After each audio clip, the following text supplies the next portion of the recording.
You got to listen to this correct narrative about the terror situation in Nigeria by this Sky News analyst. President Trump has taken an eye.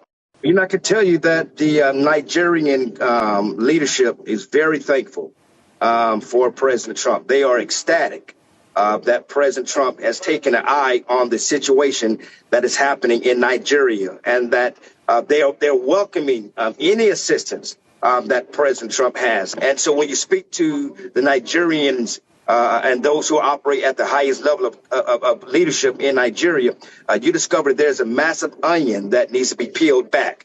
Not only do you have Boko Haram, you have armed herdsmen, you have leftover militia that feel like they was promised certain things that never came to pass. And so it's much bigger than just one group. But also, we got to be very clear. This is not a war of Christians versus Muslims. However, Christians are dying at a higher rate, most definitely are being targeted for our faith. Muslims are dying too. And so this is really a battle of good versus evil. This is a war on terror. But he has a particular focus on what he is saying is happening to Christians in Nigeria. And when you speak to Nigerian officials, when you speak to groups that are documenting the numbers, they are not describing the situation that Christians are facing as genocide.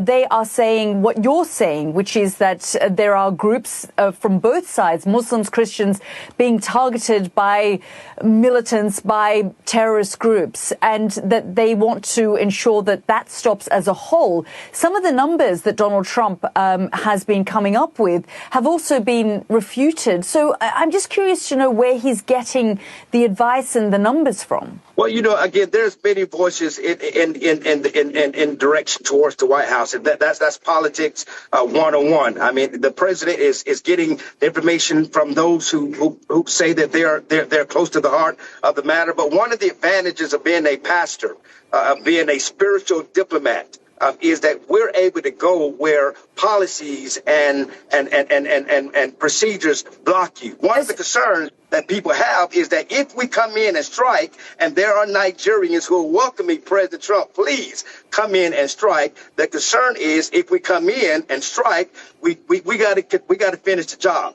And so obviously that's not our goal, is to kill people. But if innocent people are still dying at the hands of terrorists, we have to do what President Trump is known for, and that is cutting the head of the snake off. So are you encouraging him to launch military operations on Nigeria? No, I'm encouraging the president to look at all angles. I mean, I'm encouraging everyone to know that, again, our first goal is diplomacy, and that's what spiritual diplomats are, and that's what we do. But obviously, some people are just evil.